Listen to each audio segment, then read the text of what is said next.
Another great day. Oh, look, everybody's on their bike today.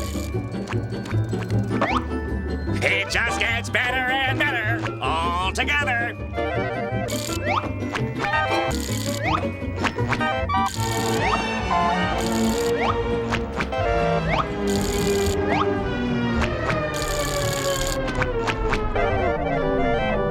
That's going to be you in short order if you're not taking days off.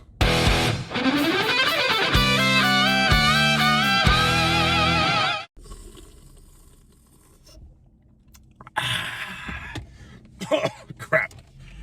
To get the slurping sound, I don't usually slurp that loud. I don't actually slurp that loud when I'm drinking my Monsters, but I was doing it for affect.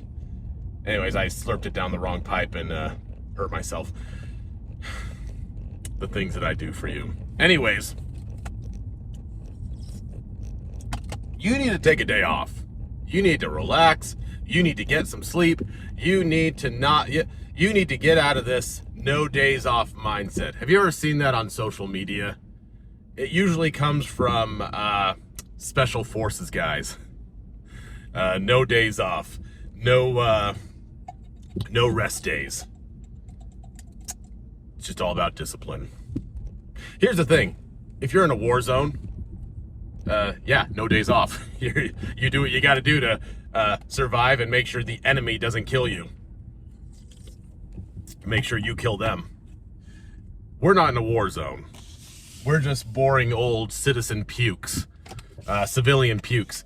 And yeah, we can take days off, and we should. Of course, even in a war zone, you have to cycle soldiers through. You can't just have the same guys in the same place week after week, month after month after month after month. They would go crazy and mutiny. So everybody needs to take days off. Everybody needs time off. Where you are a civilian puke, as am I, we can structure our days off. We can choose when we take a day off, since we don't have to worry about Al-Qaeda coming and killing us. And you absolutely should. Now, how do you know how many days to take off? How many days to take off? How many workout days should you have? What should those workouts look like? Those are all questions that I'll answer. But first and foremost, we just need to get out of this mindset that if you're taking too many days off, then you're being lazy. You might be being lazy. If you've laid out a workout program and you're not doing it, and the only reason you're not doing it is because you don't feel like it, yeah, that's lazy. But if the reason you're not doing it is because you're freaking exhausted, you can feel it. You can feel how exhausted you are. Well, that's not laziness. That's just your body telling you, no, let's not do this workout. let's sleep because we've been going nonstop. We live in a very fast-paced world, and I've talked about this before, and I'll keep talking about it. We live in a very fast-paced world. Everybody feels like they need to be working all the time. Let's work smarter, not harder. How are we going to do that? There's two types of people in this world, or two types of people that I would give different advice to. Let's start with someone who's not very experienced. If I'm talking to a person, a friend, or a client they're not an experienced lifter, they're just kind of getting into it. They've dabbled, everybody's dabbled, but they're really trying to get into a solid workout program. But they have no idea where to start. Well, if I'm talking to someone like that, it needs to be a little more structured. They need some kind of structured workout program that not only gives them results, but gets them into the habit of going to the gym regularly. So for someone like that, just starting out, I would tell them to plan on 2 weightlifting sessions a week and 1 cardio session. A quick cardio session. Not very long, not hard, not enough to totally wipe you out. But if you just do that for several months, 2 weightlifting sessions a week, 1 cardio session, you will see results. That's someone who's not very experienced and they just need a very systematic program to follow. Now, what if I am? What if I'm talking to someone who is more experienced? Very experienced. They've lifted weights quite a bit. They know how to exercise. They know what a good workout feels like, and they know when they've overdone it, or at least they have an idea. For people who really like going to the gym or they've been doing it for a long time, we tend to have the opposite problem of not working out hard enough. We work out too hard and we burn out, and then we wonder why we feel like garbage all the time. You don't want to fall into that category. If I'm talking to somebody like that who is clearly experienced and they kind of know what they're doing, but they are looking to be more efficient and they're trying not to burn out. In that case, you'd want to play it more by ear. Listen to your body. If you do a weightlifting session and then a couple days later, you're still sore from that weightlifting session, wait. Wait until you're not sore anymore. Wait until you're not sore and you're not tired. You should be rearing to go when you step into the gym. Hey, if you're enjoying the video, and I understand that's a big if, but if you're enjoying it, please leave a like and a comment. If you're not enjoying the video, still leave a comment. The more sarcastic, the better. If you feel like you need a little more personalized coaching, DM me on Instagram at American_Fitnocrat. If you don't have Instagram, send a raven.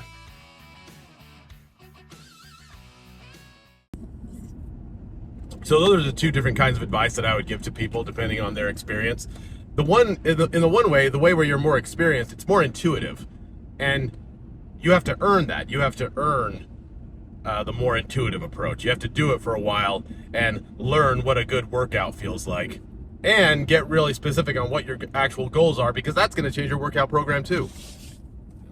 Do you just are you a general health and fitness person? Are you trying to put on lots of muscle? Are you just trying to improve yourself in a sport? That's all going to change what the advice is going to look like.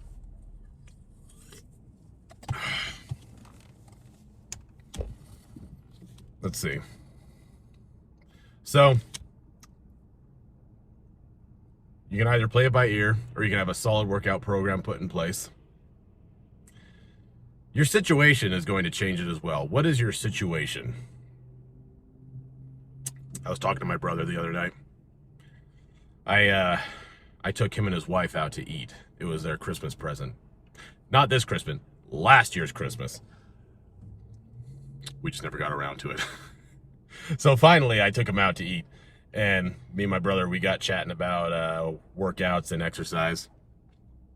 We were in this little Chinese cafe eating some really weird shaved chocolate ice Oreo dessert thing. It was all right. Xiao Xiao Cafe. That's what it was called. Xiao Xiao. I think it was Xiao Xiao. Xiao. Xiao. I'm pretty sure that's Xiao. Xiao Xiao. Anyways, we're sitting in this little cafe, chatting, and my brother, he does construction. And he was telling me how he'd come home. He would come home. He's had a real hard time sticking with a workout program. And the reason for that is he goes to work all day, his hard construction job, which is very hard and very construction-y. And then he comes home and he's too tired to work out. He doesn't want to work out. And I don't blame him. And I wouldn't say to him, no, you just got to be more disciplined. No days off. No, that's stupid. You need to take days off. You need to recover your strength. Recover my strength? Yeah, you need to recover your strength.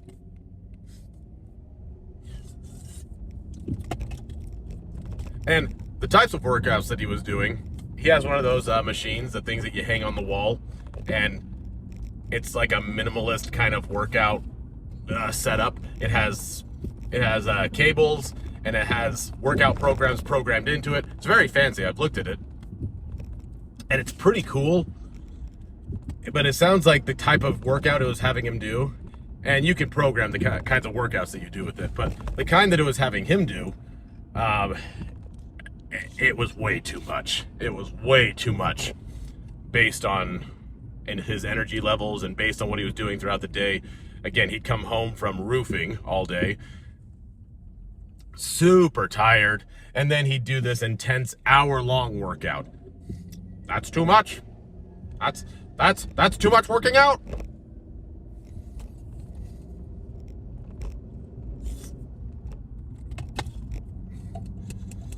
So, you need to be prudent with your energy expenditure. The whole no days off. No, take days off. Again, for someone in that situation where you feel like you're already running at the limit of what you can push, minimalist. Go minimalist. Just very short workouts. If you're just trying to get into the habit of going to the gym, let's here's an example. Let's say you are trying to get into a solid workout program. You just want to stay in the habit of going to the gym. Or in my brother's case, just doing some kind of exercise, some non-work related exercise each day, or on the prescribed days of the week. So, let's say it's Monday and Wednesday are your weightlifting days. But you have a really hard Monday. You go to work and you come home, you're exhausted. You don't want to go to the gym. Still go to the gym, but don't lift any weights. If you do lift weights, or lift weights, but lift very light weights. Take it easy. Or walk on the treadmill for 20 minutes. The idea is not to get a kick butt workout in. You already did that during the day. Your priority is recovery. So, you can still recover. It's called active recovery, basically. So you can go to the gym, you can get some active recovery in, and this is the main point, you still stay in the habit of getting to the gym, because for many people, that's what they're struggling with. It's like, oh, I'm just too tired. It's just going to be a garbage workout. Still go. Go, and don't get a garbage workout in. Just get a minimalist workout. Easy light weights. Because again, the point's not to get a pump or to exert yourself more. The point is to just get to the gym and stay in the habit of exercising.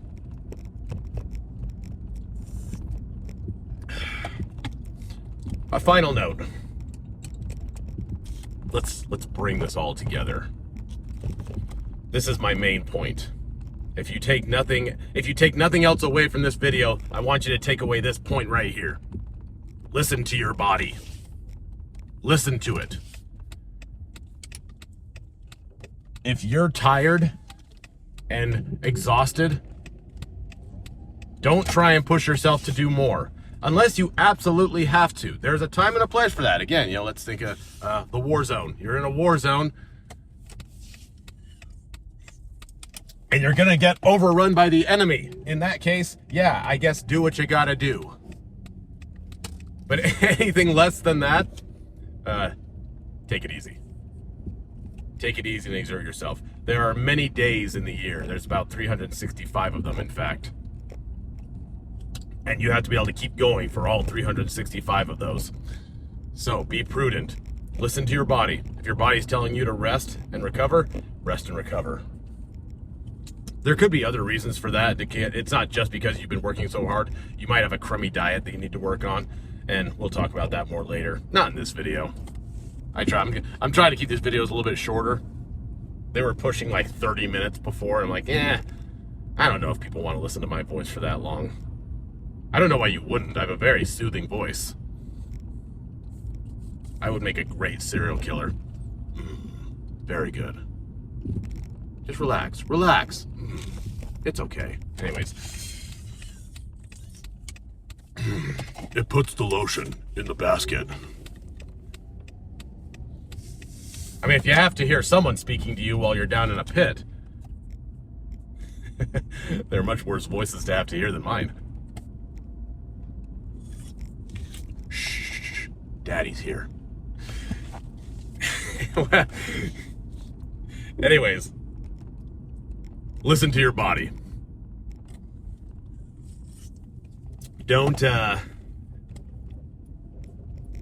burn out.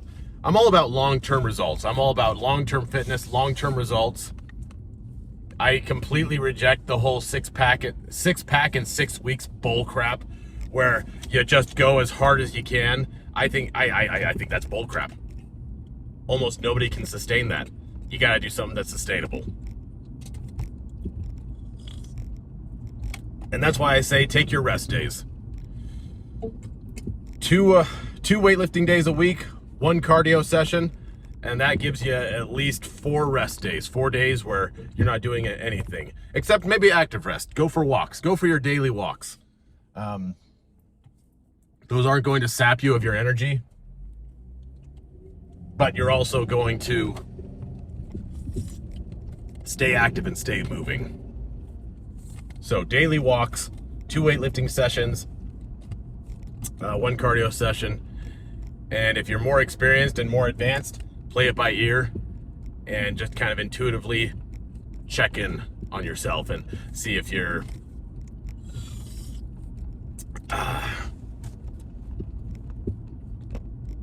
see if you have proper energy levels.